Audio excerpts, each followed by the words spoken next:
Hello guys, Alex Fedotoff here, and today I'm very excited to have Paul Niklas with us. Paul is one of the clients in e-commerce scaling secrets program, and just amazing guy. Never seen each other in person, but this guy is like literally like, just what time you wake up? Like that's the question. Like 4 a.m. he wakes up, he works, like he has like full-time commitment still, while his e-commerce business is producing right now 400 Gs per month, with great profitability, and you're a monster. Yeah, I mean, it's just like I've got a business partner too, which helps a lot, and he's obviously like half the reason why as well. But yeah, I think just having the full-time job has meant that we've probably been strategic in how we've allocated our time, and yeah, I guess I'm kind of just keen to move into it full-time so I can give everything to it rather than just sort of a few hours each day. Welcome to Alex Fedotoff.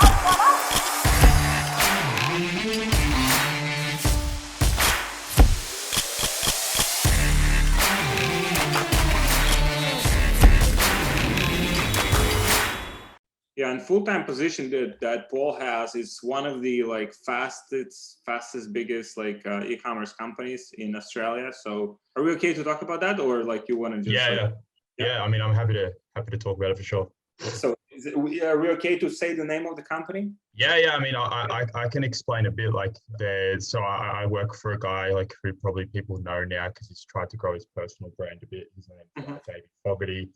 He has, I think, 12 different e-commerce businesses now, which are all under like the Davey Group holding company. So including like Woody, calming blankets, pup naps. When I first came on board, I kind of worked more so on pup naps and a new brand, Swish, that he was creating. And recently there's been a bit of a gap in the Woody marketing role. So have taken on kind of like some Woody Facebook ads stuff and creative and also some email marketing as well, while they're finding sort of a marketing manager in the interim. So yeah, it's a great role. Like obviously being, on the back end of many different ad accounts and different niche businesses, you kind of get to see a lot of what's working and what doesn't. He obviously does a very different model to what I do as well, like, local fulfillment, localized domains, and kind of, yeah, he never drop ships. He always went straight to sort of branded e-com and holding inventory and stuff. So yeah, I mean, it's been a great experience. I think the biggest thing was just seeing how, someone's thinking can really just change their outcomes. Like he just thinks bigger than most people I've come across. And I think that's probably a lot to do with how successful he's been, just how big he thinks and kind of how much confidence he has in his ability to pull it off. That's awesome. And so how long you've been working with that company, with Woody? So I started there probably October of last year. So it hasn't been too long. I actually haven't been in e-com that long at all. So I think January 2020 was when I started in e-com. So I'm still, not a real newbie, but still only about a year and a half in. So when I got the job, I felt quite unprepared for it. But yeah, he kind of took a punt on me. And yeah, when I came to the business, it was still very small. He was still very hands-on in the marketing. Since then, it's grown so much. There's 10 new people starting every day. There's new offices popping up. He's starting new businesses, testing new products. That whole growth process just started like 7-8 months ago, like massive growth process.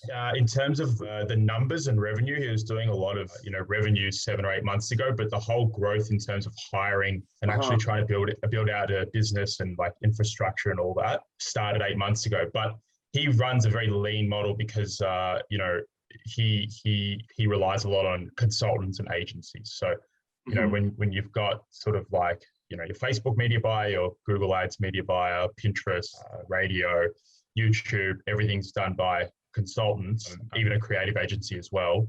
But they're starting to take some of that stuff in house. It makes it a lot easier to run very lean and have you kind of have your core group. And I guess the success of that business, like my business wouldn't be able to operate on that model because we wouldn't be profitable enough, but some businesses are. And if you are, it's kind of a good thing because you do get he uses the best agencies and consultants, so you do get the very best people working on each account, and kind of people who are at the top of their game, working in each in each different channel. Yeah. Yeah. The only issue with like agencies typically is that like they might have like each media buyer, for example, might have like too many different accounts, right? Like, yeah, so correct. If let's say maybe like if that is like a big account and they're like specific team or kind of like specific people dedicating enough attention to it, then it could be very successful, right? But for that, it has to be justified in like in fees and stuff.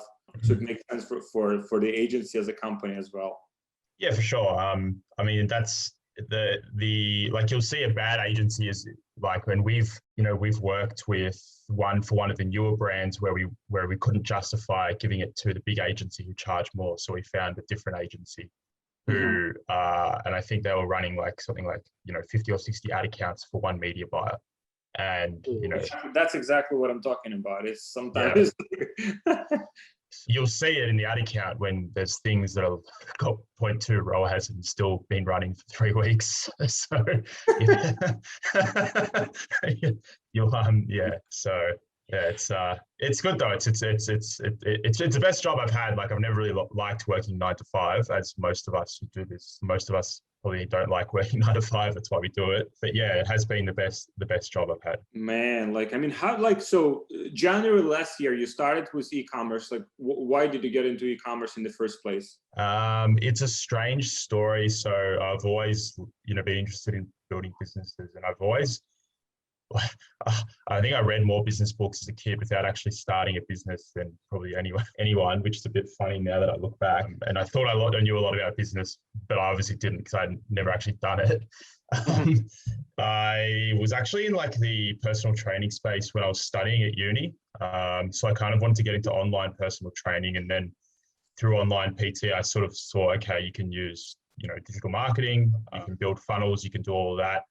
And then I stumbled across like e-com and drop shipping, and there was always so much resistance every time I would try and work on my personal training business that just one day I'm like, well, there's resistance there because all I can think about is doing e-com. So I made the switch kind of December, January, got the Gabriel St. Germain course, which I think everyone knows. Yeah. And sort of built like a, sort of branded drop ships, one product store. Did all right, like made a few sales, but wasn't that profitable. And then I actually ended up getting a new job at working on like the Australian Open, and they needed someone to run their e-commerce store because they'd taken it in-house. And I'd been drop shipping for all of 6 weeks, so I thought, oh, well, I'll just do it. And that's where I kind of learned quite a bit doing it full time and then doing it on the side. Unfortunately, that job was probably one of the worst I've had. We when you work on the tournament, you kind of work from like 8 in till about midnight or 1 for 2 months straight. So it's pretty intense. And then Australian Open, like what kind of like did you sell like some e-commerce product, like physical products? Was yeah, exactly. It was their merchandise store, so t-shirts, caps, all of that. I mean, very different because they don't use paid marketing. They use it. They did a little bit, but not not as much as obviously what we would do. Because that's pretty much the main driver when you're starting something from scratch.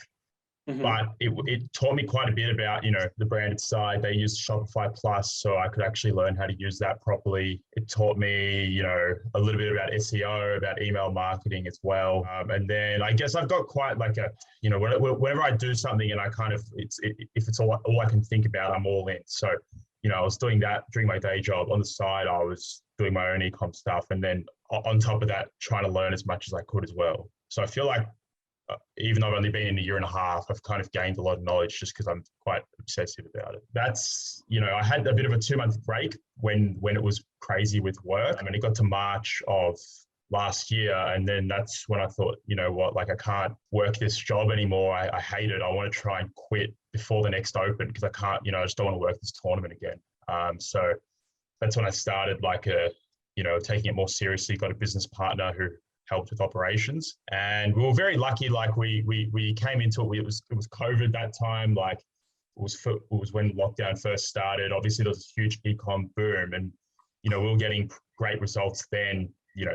Terrible ads, terrible website now that I look back on it. But, we did it all properly from the start. Like we bought the product, we filmed it. It was lucky that first product that actually ended up being like a, quote unquote winning product. And we've actually had that store ever since. So we've sort of cycled through feature products, but that main store, we've had ever since, and it should probably turn over like 5 or 6 million this year, which, Nice. Obviously I work for a guy doing 250 million. So it's like just a drop in the ocean, but still you've got to start somewhere.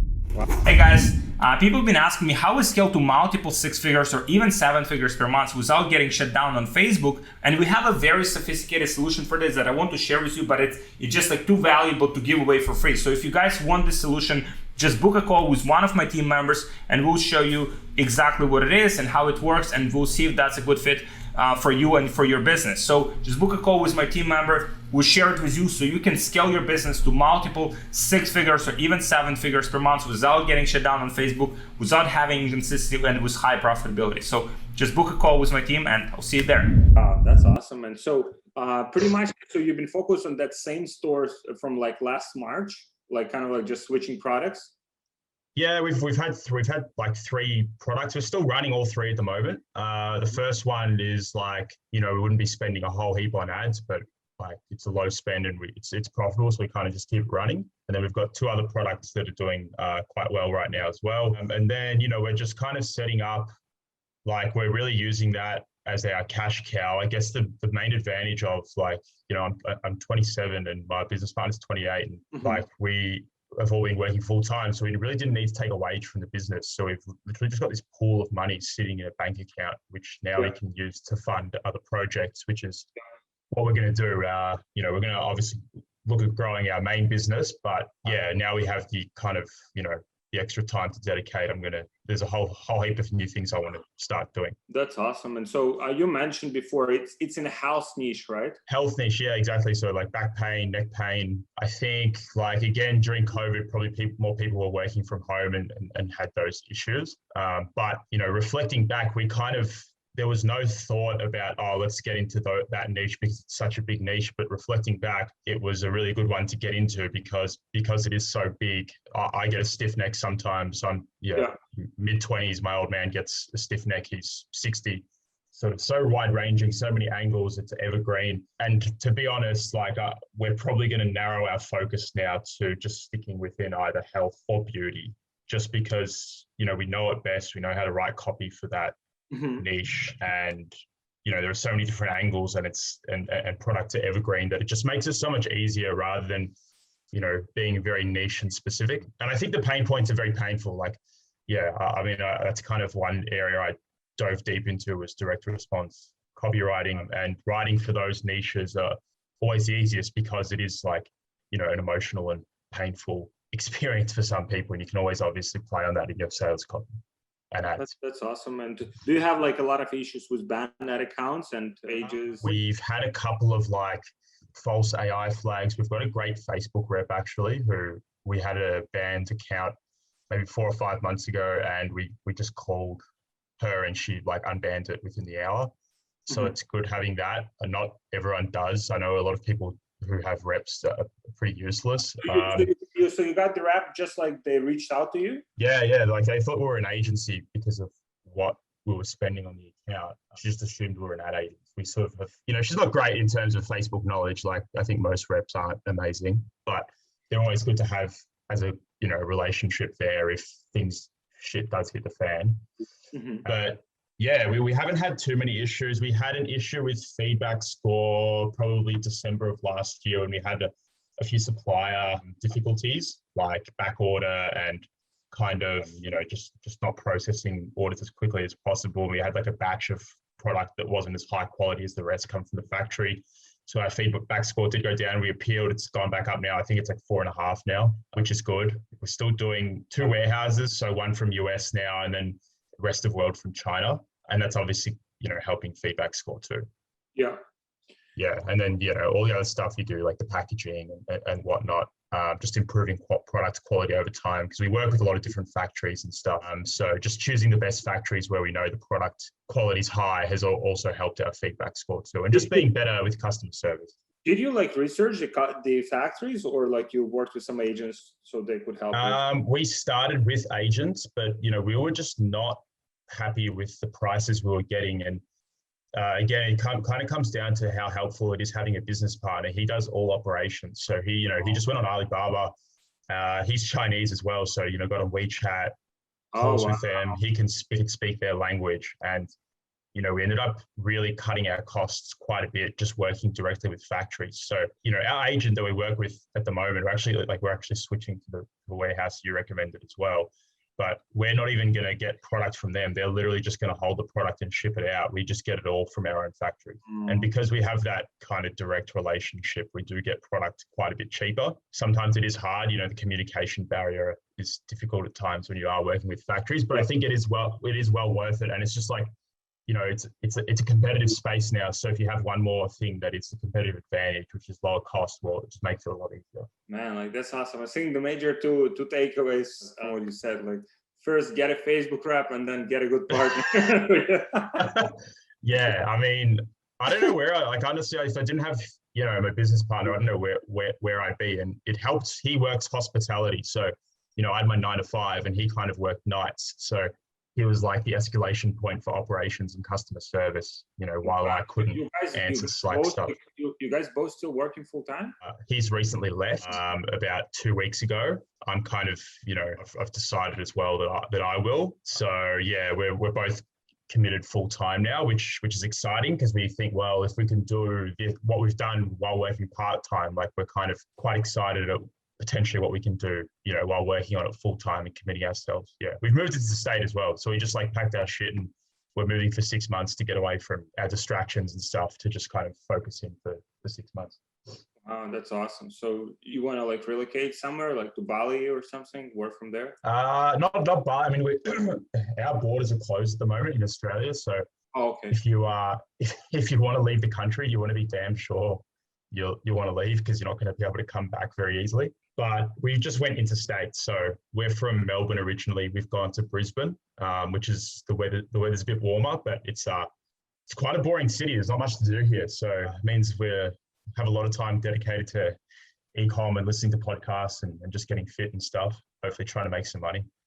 That's the main goal while we're up here. That's awesome. I mean, I'm impressed. How fast you even since you joined that company that's very fast growing, how fast you learned whatever you need to do. I mean, it was the same for me as well. I was working different jobs, so trying to take some. Okay, so I can replicate this. I can do this better, right? That's entrepreneurial mindset. And I think our company, our top guys will one day run their own companies. That's just inevitable. And I'll be proud that happens. It's why do you think that is the case? Why, for example, you're already top 1% of all people that do drop shipping, right? Within a few years, you'll be running 9-figure company, So why do you think, what differentiates that? I just started, we started chatting, even before it's gotten recording, waking up 4 a.m., 5 a.m. Do you have any social life at all? Do you watch movies, or just complete focus, everything shut down, fucking full force? How it works for you? I mean, it's probably a good point to touch on because I guess looking back at the journey, the one thing that really spurred on the strong work ethic, I guess, in the last 12 months was that poor job experience. So it had been a couple of poor job experiences in a row.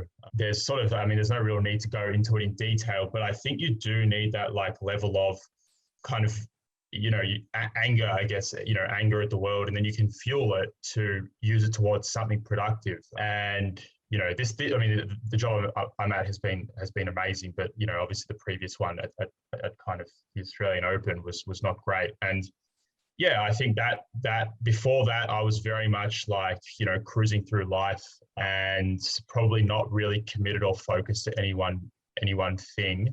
And yeah, I don't think probably not other people would say living up to, my potential and probably within myself, I knew I wasn't deep down. And yeah, just having a poor experience. And I think, for me, that was a real rock bottom. And I kind of look at friends who are at the moment potentially cruising through life and they just haven't had that rock bottom experience. So I'm kind of quite grateful for having that. And I think that spurred me on. I've always been like naturally curious and liked learning. So I think that has helped. And I've always tried to pick apart learnings in each situation I have. So even though, the job before this was a poor experience for me, I did try and figure out, okay, what are the things I can learn from it? What are the things they do well? What are the things they don't do? And how can this apply, in the grand scheme of things to my own business and more just my own life and career in general? How can I take these things and actually make something of it?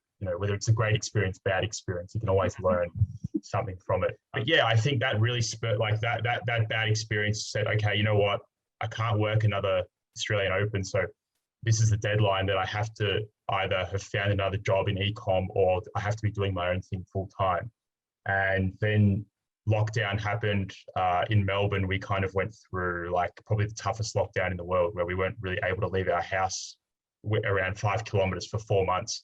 So there was really nothing else to do except ecom. And I just I did, as you said, like I got rid of, movies, Netflix. I'm a single guy, so got rid of dating apps. I don't have Instagram anymore. To be honest, like I think the one thing I have kept is some social connection, because I think that's really important. But the other stuff, I don't really do much at all. Like in the house we're in at the moment in Brisbane, like we don't even have a TV or anything like that. So it's kind of, it's a very Spartan way of living, but I'm enjoying it at the moment. I have my things that I do enjoy, like my fitness and seeing friends and learning. And every now and again, I probably will go out for a drink and enjoy myself. But that's probably the extent of it at the moment. It's probably gone a little bit too overboard in the last 12 months with lockdown and really focusing in on ecom. But, in saying that, would I be where I am now if I hadn't kind of locked away while still working full time? I probably not. So it's been the right move for sure. That's awesome, man. What is do you run so for your e-commerce site, do you do ClickFunnels? Yeah, so we've just, we were all on Shopify. We've just started, I've been really lucky to connect with some of the guys doing some good numbers, like with native ads and who have probably like an affiliate and CPA background. And then, they're obviously really, I think it's funny, the people in D2C world, they kind of don't really understand how to maximize revenue per click properly. And so connecting with those guys and seeing some of their funnels has meant, and seeing yours as well, was meaning that for the next month, I'm kind of dedicating myself to trying to unlock that part and seeing if we can add another 10, 20, 30% to our revenue per click by using ClickFunnels. And then if I can kind of crack that for one of our products, then I see that as a template and a blueprint that I can just plug into near any product, basically, to give you a big competitive advantage. And that can be like cross-market, cross-products. That's how I see it. So that's kind of what I'm trying to focus in on for the next month, just really trying to understand, funnel building and trying to figure out, because Shopify is very limiting. So I think if I can get that to click, ideally, 6 months from now, we have it all in-house and it's it's our own software and it's all built custom. But I think that's quite a big risk to take. It's better to kind of just validate it first, see if I can get the funnel right, and then, maybe go custom if need be. But that's kind of what I'm working on a lot at the moment and thinking about, and just trying to look at different funnels and different order bumps and upsells and how people have positioned their offer to maximize the price they can charge. Yeah. All of those different things, basically. Yeah. Do you use Google as well, or mostly Facebook right now? We use a little bit of Google. It's probably like a 90-10 split. So we have some shopping ads. We have our branded search campaign. Obviously, we've got our, we've just started running some dynamic search ads to see if we can increase that volume too. Because I kind of it does have a lot of search volume, those kind of products. So we are priced at the top of the market. So potentially Google may not be the best platform, but again, it's something we're exploring over the next month or two to see if our pricing strategy matches up with Google. We do have quite a good landing page experience, so compared to competitors, so potentially that helps as well. But yeah, that's kind of in a broader sense, that's what I'm working on in the next month or two, is just running a whole bunch of small tests, ClickFunnels, Google. We're going to try some YouTube ads. We're going to try and test a whole bunch more products as well and kind of build that system out. We're going to test Europe. And then what I kind of think, like the way I see things is like run a whole bunch of tests, see what works, and then just double down and go hard on that. So that's kind of what we're going to be doing over the next couple of months. It's just, running a bunch of little tests. I see that's like there's something about like I think you're learning. So even in our collaboration, right? Like once a week, and I've noticed that, man. Like we have few people like that in the program. Like they send me like once a week, they send me like a list of questions. Boom, question answer. And I see like, for example, in the community, a lot of guys sharing like what's working for them, you sharing what's working for you. But it seems like you have this like mindset of just like absorbing like all of that information, from everyone. Right? Like you said, it's like I've noticed that, and that's pretty rare. Like like a lot of the times people would, and even myself, like. For example, I would join like some mastermind, like $30,000-$50,000. And then, I would definitely take like some insights from it, but it's like, I would not like maximize it, kind of like, every single like opportunity out of it. I think there's, it's a big kind of like learning just from observing, and from our collaboration. Yeah. I mean, there's just so much to learn from so many different people. And that's probably been the biggest benefit of the program is just connecting with a lot of people doing, a lot of different things. Like there are so many ways to skin a cat. Like I had a call with Wu recently, who runs a completely different model to us. Like we go super deep on a single product and try and maximize that. Whereas he's testing, multiple products per day across many regions. And his system building or way he does it, like I had a problem where we were testing lots of products now and the quality of tests was just like, not up to the standard it needed to be. And he sent me a whole bunch of processes and things he puts in place to do it in his own business. So, I mean, I think that's part of like, like business building, you just have to be very aware of like what you're good at, what you're not good at. Like system building and org structure is something that, because we've run so lean and with so little people, is something that I'm not good at the moment. And that's what I'm trying to really learn and upskill in. And I guess we're at the stage now where it's a luxury for us. If there's anything that we really suck at, we can always hire, really great people. And I think that's kind of what's going to take the business to the next level now.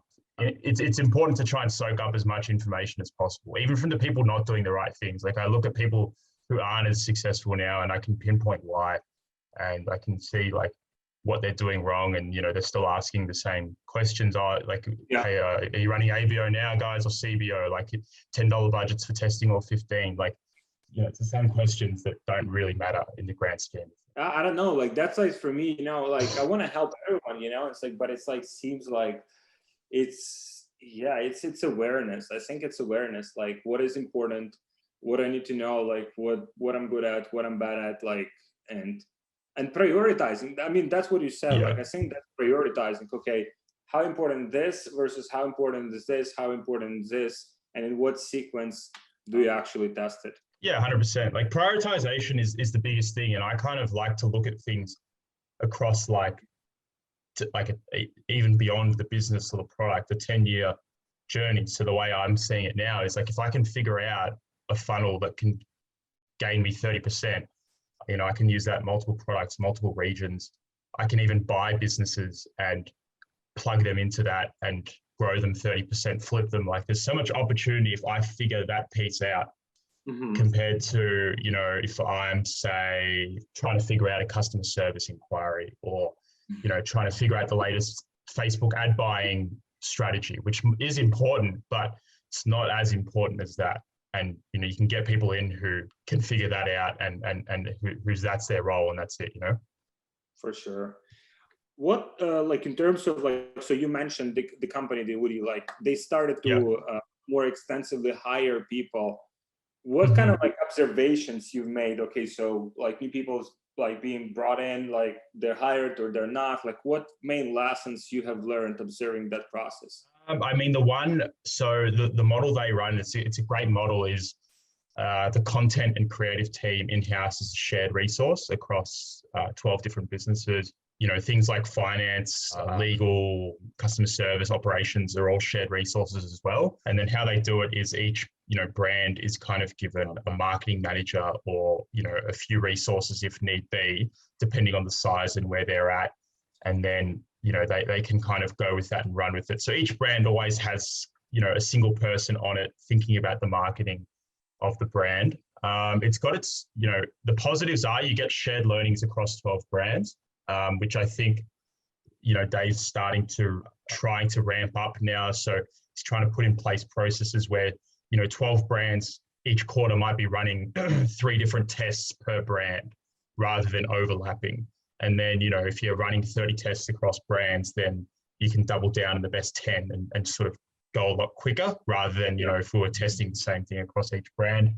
The other thing as well, I guess, is hiring all these people is, and having shared resources is sometimes when you are working on a smaller brand, the bigger one does take 90% of the resources. And then, your turnaround time does become a lot slower. And if we're business number 9 in the group and we're competing in the same niche as a founder who that's their only business and they're all in and super hungry versus kind of we're working across multiple things and shared resource, that's the one area that it can be a little bit of a weakness, especially because, the Audi does command so much of the resources. Like it's the biggest business in the group. It's the main driver of all the revenue. It's the one everyone knows, but it can take away from the other businesses. So it's something I'm thinking about as well with my own businesses of like, how do you kind of structure that properly? And then I guess it's a very different company to when I started. It's starting to now become more of like a corporate role because of how big it is, how many people need to tick things off before it can go live. There are a lot more hands on the pot now versus what it used to be, which was like, there were very few systems when I started and very few, like it was great. It was fun. But it was like very ad hoc. You joined in October, right? Like right before the COVID or right before the Q4, like the. Yeah.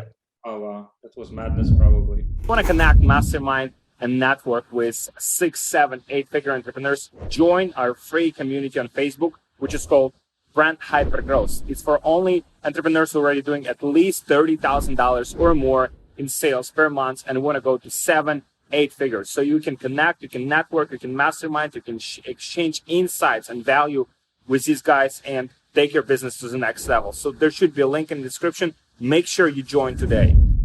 Yeah. It's just crazy to see even just the numbers, they're doing a day. But the thing I've been most impressed with is his way of thinking about different business problems. And he's also a super humble guy. Like he's always coming to me for what my opinion is, and, multiple other people in the group, and kind of, it doesn't really matter where you are in the journey. He's always sort of trying to understand the bigger picture and, very, very, like a super humble guy. And I think that'll hold him in good stead because, he's never going to get like super arrogant or, rest on his laurels or anything like that. He kind of understands, the game that we're in. Like people make like a few million or a few $100,000 buying Lamborghinis, it's like. Yeah. I think, I think for him, it's like he's got, all the money he needs now. And he's a year younger than I am, but for him now, it's something bigger. He really does want to just build. I think a lot of it is for himself. He just wants to see how far he can take it. There's that part of it as well. And I think he genuinely does enjoy building, great brands now that do touch a lot of different people. So that's kind of what he's trying to crack. For his own thing, the challenge he's working on now is how does he create the next, 9-figure brand? Is there a formula? If so, how do I replicate it multiple times and do it again and again? So in terms of the content, I think when you look at Duty ads, there's so many different ads and variations. What is it typically the process? Are these from small influencers or content studio in-house, new models every week, or how is it structured for the most part? Yeah, it's actually probably one that I could give good insight on is there's different. So there's the in-house content team and there's a studio in the office, which means they're able to just pump out fresh, studio creatives all the time. And, the content team is really good now and they're kind of quite skilled. So they can just quickly turn around content. They also utilize a creative agency and get products sent out So they're getting raw content back from the content creators all the time, and then video editors constantly spinning new ads. And then they're also just sending products to influencers every month, just bulk sending to TikTok. Dave's quite big on TikTok, so bulk sending to TikTok people, bulk sending to Instagram influencers, and that's kind of not really from an ROI point of view. It's more to just get content back, but also just to create that like viral feel where if someone's browsing on TikTok, there might be 3 people who've got an audio on and creating content with it, and then that kind of creates a big pool of content they can use for their ads. In saying that, I personally think, and it's like something they're working on now, they actually don't test as many ads as we need to across the whole group, and that's kind of what the systems are being built now to increase that. But I mean, Audi's one that does test a whole bunch of creative, and that's how they do it. And I think it's like something you could learn for your own brands for people watching is like, send, if you've got a cheap product, send 10, 20, 30 out to people. If it's a great product, they will post content about it. And then it just means you've got a steady flow of content you can use. You never know which one's going to hit. That's kind of quite an important part of it, I think. That's awesome, man. I mean, so many great insights. I took so many notes. What would be your like number one piece of advice, like to entrepreneurs, maybe some who already like, let's say 7 figures, you've been behind the scenes of like 9-figure business, or, someone who's just like starting out? I think probably the advice would be different. Let's say 6-7 figure entrepreneur who has momentum with their business, but really like want to take that to the next level. Yeah. I mean, the thing I would say is just try and like realize that if you can get to 6 or 7, then you can actually get to, I think 8, anyone can get to 8. 9 is like, I think 9 figures for a single business, you need something different, which I can also touch on later of why I think Woody got to 9 and others didn't.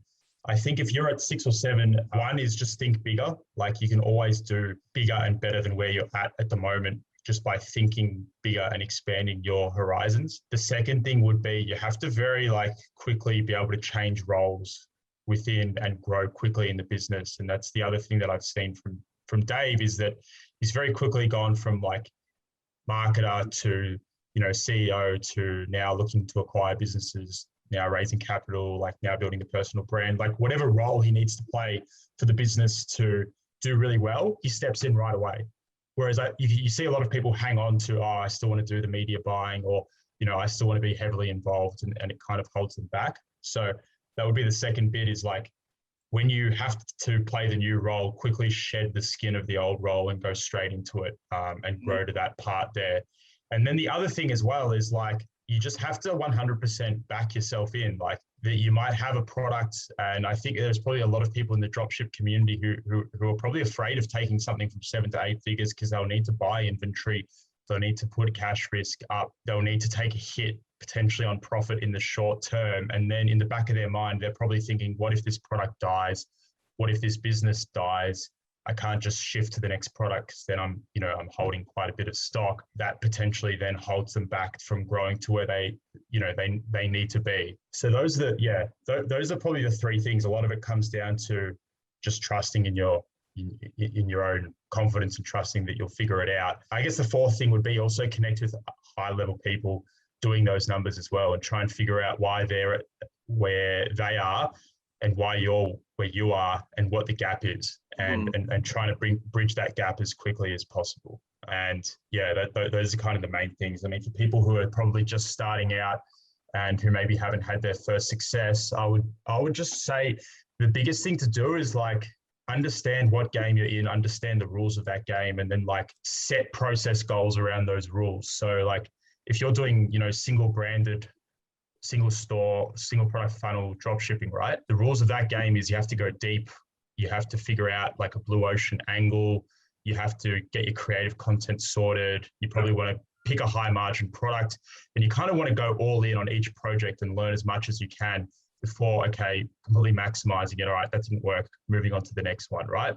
If you're playing the general dropship game, you then have to realize you're competing with guys who are testing 100 plus products a week. If you're testing a product a week with general drop shipping with a crap looking store, and you probably just then need to you probably need to hire from the outset and test a bunch of products. If you want to play the branded game, again, you need to understand that process, like get local inventory, make sure your customer service is tip top. You probably not focus so much on growing the business really quickly. You have to play a slower, longer growth. So I think that's the key, is just understanding what game you want to play, are the key success drivers for that particular game, and then like setting process goals around them and just ticking them off. That's what I would say. Man, this is massive. This is massive. I think there's like people still thinking that there's like element of luck, you know, like, I mean, and there is probably some element of luck, but I don't think that, I mean, you can get lucky like once, right? But it's like to maintain that success or to multiply that success, there's no way like you always will be lucky, you know? So like with products, I mean, sometimes with products you get lucky, but I mean, the same as in your business. I mean, our business like focuses on also pains and problems that people have. Like no matter the time, no matter the like buying capacity will probably lower with recession if it happens, but people will still have pain. People will still have to like resolve that. And so kind of like going after like, I think probably more like the data, right? Like more like a data than just like the wishful thinking. I think this is massive. 100%. And one thing that I've seen now is within like, you know, I've seen a lot of different businesses in the back end now, and kind of one thing that you can't get away from, you know, is the numbers. Like it's just, you want to maximize your opportunity of success. I do think there is some luck to it, but you can always put things in your favor. And then, you know, if you flip a coin enough times and the coin's weighted 80-20 to a head, you're going to hit a head eventually, aren't you? So like, that's kind of what I think about. So now, you know, if I'm starting a new project, I'll never touch a project where the cost of goods and shipping is more than 30% to the, and then, you know, ideally I want to get it below 25, below 20, because I just know that I need margin to play with paid ads. Whereas, and I'm telling this to some people, right? Like some people even in the program, like can have like, you don't have margin. Like why do you do this in the first place? And they're like, and they stubbornly like still do this. And I'm like, yeah, you just want a bit like, you want a business that's easier to run, basically, where, you know, you want to maximize your chances of success. And like, at the end of the day, if your cost of goods and shipping is 40% and you've got another guy who's in a different niche and his product, you know, is 20% cost of goods and shipping to get to the end customer, like who's winning on Facebook ads? It's that guy every time. Obviously there are exceptions to that rule, like, you know, the high ticket products, furniture, all of that. But, you know, I'm talking kind of the sort of mid-level products, 80 to 150, let's say, or 50 to 150, like, you know, margin's so important. And I think if you looked at a whole lot of different businesses, you could really break down, you know, a few key factors of why they were successful. And I think like market timing and product timing is huge. And then obviously like the things you can control, which is your offer, your angle, the market size, and then obviously margin as well is just such a big one now in e-com, especially with paid traffic getting more expensive. Margin's everything. My man, thank you so much for joining me. I know it's like what, like four, five. It's 6 now, so it's but I mean I'd be up now working anyway. So this guy, like, I mean, this guy, no skin off my back. Like you've been joining our like weekly calls, like what, like 3 a.m. Man, like I'm so this guy will do some. This guy will do some fucking amazing things. Like, wow. That's amazing, man. Like, I'm looking forward to connecting you with you again, like when you at like 8-figure level. I think it will be like very soon. And all good luck on all of the projects that you do. You put a lot of work. I think your luck is just coming from that like fucking push and constant push. I mean, there's no little element of luck, I guess, but there is no luck. I don't believe in luck. Do you believe in luck? I think, you know, I've got a best friend who like always seems to get lucky, and he makes his own luck, you know. So he like, I do believe in luck, but I do believe in like the theory that you can do a lot of things to maximize your opportunity of getting lucky. So, you know, the guy that gets the job is the guy that calls the founder and explains, you know, what he's done and doesn't just send the resume in. Or, you know, the guy that gets the hot girl's number is the guy that actually went up and spoke to her and sort of wanted to take her out for a coffee, not the guy who sort of had his head down and shied away. So, you know, there is an element of luck to everything, but you've got to do the things to maximize your luck. For sure, my man. Yeah, thank you for joining me. Guys, thank you so much for watching. If you have any questions, if you'll have a minute, maybe you'll answer some of the questions. People drop them below. Thank you, everyone, for watching.